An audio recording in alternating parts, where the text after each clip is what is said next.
दिमाग भी चाहिए। सत्ता विरासत में मिल सकती है, बुद्धि विरासत में नहीं मिलती है।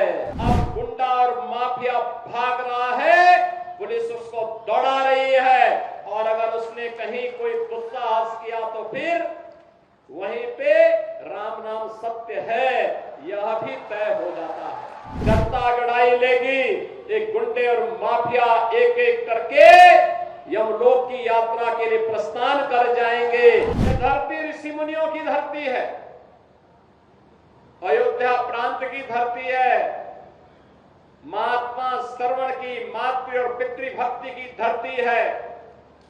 अनेक सिद्धों, संतों, ऋषियों ने अपनी पवित्र साधना से इस धरती को पवित्र किया। तो भारत माता के तमाम सपूतों ने भी भारत की सीमाओं की रक्षा करते हुए देश की आजादी के आंदोलन में और आजादी के उपरांत भी अपना सर्वस्व बलिदान भारत के लिए किया, भारत की माटी के लिए किया। यह कर्म साधना की धरती है, श्रम साधना की धरती है, और इसीलिए तो यहां का अन्नदाता किसान भी अपनी मेहनत से देश के विकास में अपना योगदान दे रहा है। बहनों और भाइयों, ऐसी पावन धरा को कोटि कोटि नमन करते हुए आप सभी उपस्थित बहनों और भाइयों का अम्बेडकर नगर वासियों को बधाई देते हुए अपनी मैं इस अवसर पर अभिनंदन करता हूं, स्वागत करता हूं। बहनों और भाइयों,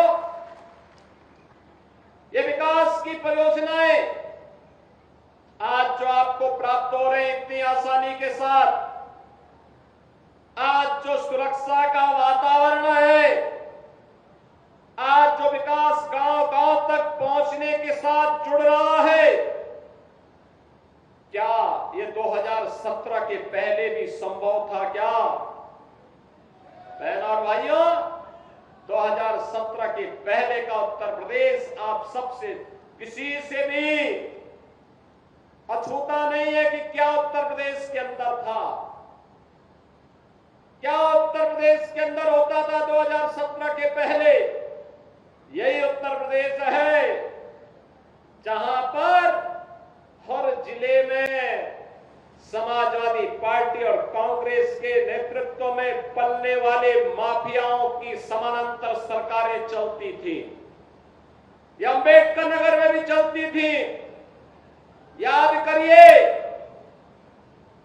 हिंदू जागरण मंच के अध्यक्ष, टाडा जनपद के ही निवासी, हमारे एक प्रमुख कार्यकर्ता की हत्या यहां होती है और कोई सुनवाई नहीं होती, कोई सुनवाई नहीं हो रही थी। तब भी मुझे आंदोलन करने के लिए अम्बेडकर नगर जनपद में आना पड़ा था। तब भी हम लोगों ने आंदोलन किया था उस माफिया के खिलाफ और समाजवादी पार्टी की सरकार की अराजकता के खिलाफ। कौन ऐसा जिला था, चाहे वह अम्बेडकर नगर जिला रहा हो, अयोध्या रहा हो, मऊ, आजमगढ़, गाजीपुर, प्रयागराज, प्रतापगढ़, सुल्तानपुर, कोई जिला ऐसा नहीं था जहां पर कोई न कोई बड़ा माफिया समानांतर सरकार चला करके आम जनता की आवाज को दबाता था, गरीबों की आवाज को दबाता था, पिछड़ों की आवाज को दबाता था और दलित वंचित योजनाओं से भी वंचित रहते थे। और सरकारें अपनी मौज मस्ती करती थी, उनको इससे कोई मतलब नहीं था, उनकी सरकार रहनी चाहिए, बाकी जाए भाड़ में, यही करते थे वे लोग। लेकिन 17 के बाद एक एक करके माफिया कहां चले गए ये भी आप सब जान रहे हैं। माफियाओं की छुट्टी हो गई, माफिया मुक्त उत्तर प्रदेश हो गया। जो लोग पर्व और त्योहार में विघ्न बाधा डालते थे, विघ्न बाधा समाप्त हुई। अब पर्व और त्योहार शांतिपूर्ण तरीके से मनाए जा रहे हैं। बेटी और व्यापारी की सुरक्षा पर जो खतरा पैदा करते थे वे सभी गायब हो गए और जो बचे हैं वे भी अपनी अंतिम यात्रा की तैयारी कर रहे होंगे। बहनों और भाइयों, मैं तो क्या आपसे कहने के लिए आया हूं कि रात जलती हुई बेटी के साथ किस प्रकार का व्यवहार होता था और किस प्रकार के वक्तव्य आते थे उस समय के मंत्रियों के, किस प्रकार के बेशर्मी पूर्ण वक्तव्य देते थे समाजवादी पार्टी के नेता। बहनों और भाइयों, ये किसी से छुपा हुआ नहीं है और इसीलिए मैं आज आपसे कहने के लिए आया हूं, एक बेटी तो सबकी बेटी होती है, उस बेटी का सम्मान और उसकी रक्षा पूरे समाज का दायित्व बनता है। लेकिन ये समाजवादी पार्टी इसका महत्व कहां समझ पाएगी। यहां तो गुंडों की भरपूर फौज खड़ी थी, उनको लेकर के लोग चलते थे, उनको अपना शागिर्द मानते थे। जो जितना बड़ा गुंडा और माफिया होता था समाजवादी पार्टी में उतना बड़ा ओहदा उसको दे दिया जाता था और समाजवादी पार्टी के लोग इसी में गौरव से बोलते थे कि देखिए ये गुंडा हमारा इस जिले को संभालेगा। उनको नहीं पता था कि जनता अगड़ाई लेगी, एक गुंडे और माफिया एक एक करके यमलोक की यात्रा के लिए प्रस्थान कर जाएंगे और जनता जनार्दन के साथ अन्याय का हिसाब चुकता होगा। याद करिए 17 के पहले, याद करिए 17 के पहले पुलिस पहले भागती थी, पीछे पीछे गुंडे दौड़ाते थे। आज 17 के बाद उल्टा हो गया है, अब गुंडा और माफिया भाग रहा है, पुलिस उसको दौड़ा रही है और अगर उसने कहीं कोई दुस्साहस किया तो फिर वहीं पे राम नाम सत्य है यह भी तय हो जाता है। बहनों और भाइयों, सरकार चलाने के लिए जज्बा चाहिए, सरकार चलाने के लिए दिल भी चाहिए और दिमाग भी चाहिए। सत्ता वरासत में मिल सकती है, बुद्धि वरासत में नहीं मिलती है, दिमाग भी वरासत में नहीं मिलता है। ये जो लोग सत्ता को अपनी पपौती मानते थे वे लोग आज समझने लग गए हैं अब उत्तर प्रदेश में कभी उनको वापस नहीं आना है, इसलिए षड्यंत्र करने का प्रयास कर रहे हैं। सरकार चलाने के लिए दिल भी चाहिए और दिमाग भी चाहिए। सत्ता वरासत में मिल सकती है, बुद्धि वरासत में नहीं मिलती है। अब गुंडा और माफिया भाग रहा है, पुलिस उसको दौड़ा रही है और अगर उसने कहीं कोई दुस्साहस किया तो फिर वहीं पे राम नाम सत्य है यह भी तय हो जाता है। जनता अगड़ाई लेगी, एक गुंडे और माफिया एक एक करके यमलोक की यात्रा के लिए प्रस्थान कर जाएंगे। ये धरती ऋषि मुनियों की धरती है, अयोध्या प्रांत की धरती है, महात्मा श्रवण की, मातृ और पितृभक्ति की धरती है। अनेक सिद्धों संतों ऋषियों ने अपनी पवित्र साधना से इस धरती को पवित्र किया, तो भारत माता के तमाम सपूतों ने भी भारत की सीमाओं की रक्षा करते हुए देश की आजादी के आंदोलन में और आजादी के उपरांत भी अपना सर्वस्व बलिदान भारत के लिए किया, भारत की माटी के लिए किया।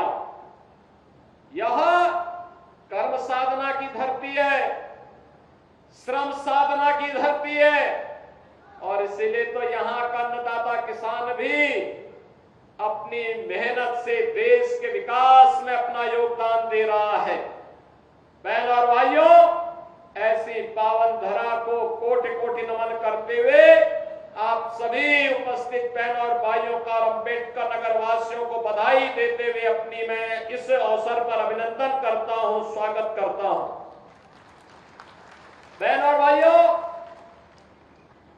ये विकास की परियोजनाएं आज जो आपको प्राप्त हो रही इतनी आसानी के साथ, आज जो सुरक्षा का वातावरण है, आज जो विकास गांव-गांव तक पहुंचने के साथ जुड़ रहा है,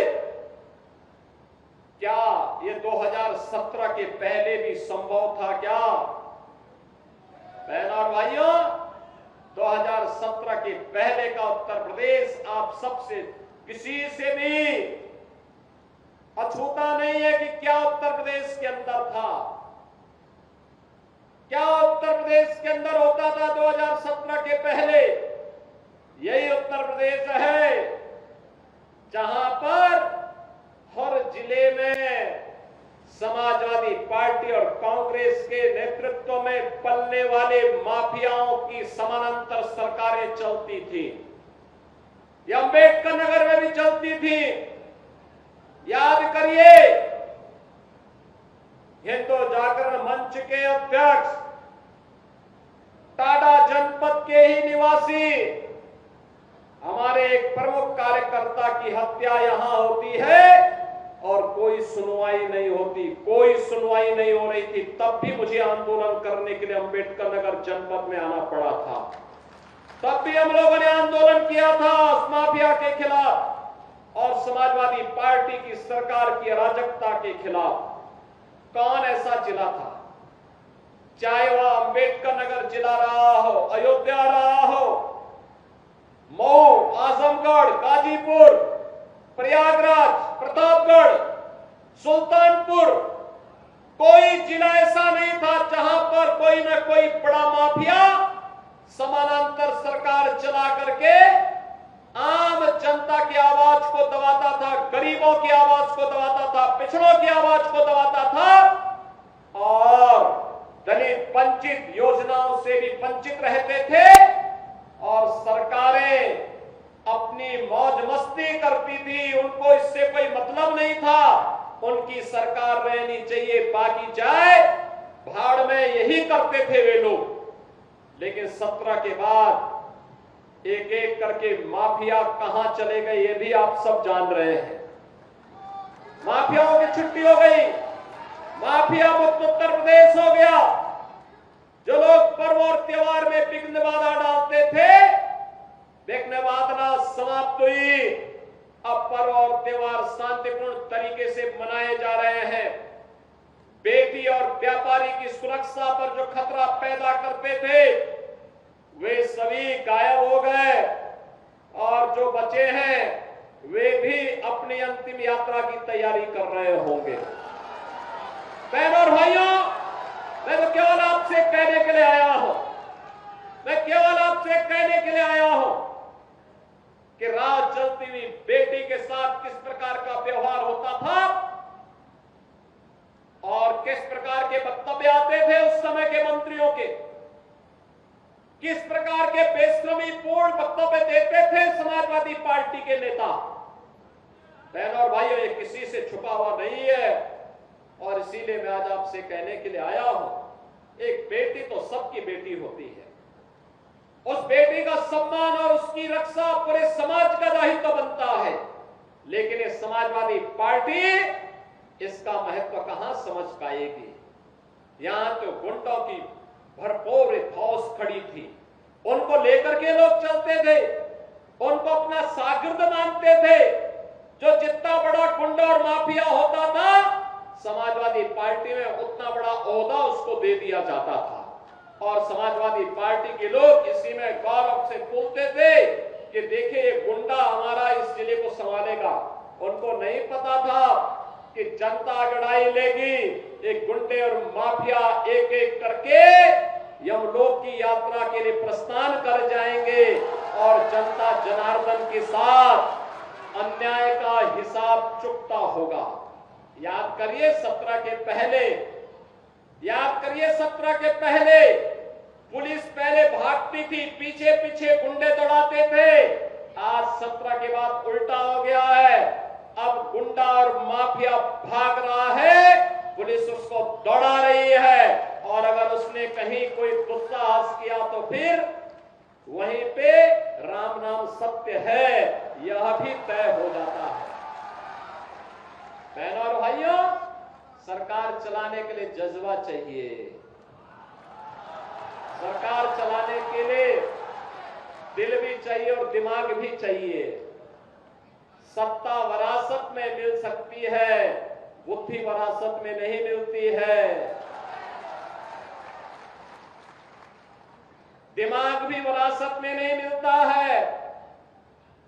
ये जो लोग सत्ता को अपनी पपौती मानते थे, वे लोग आज समझने लग गए हैं अब उत्तर प्रदेश में कभी उनको वापस नहीं आना है, इसलिए षड्यंत्र करने का प्रयास कर रहे हैं।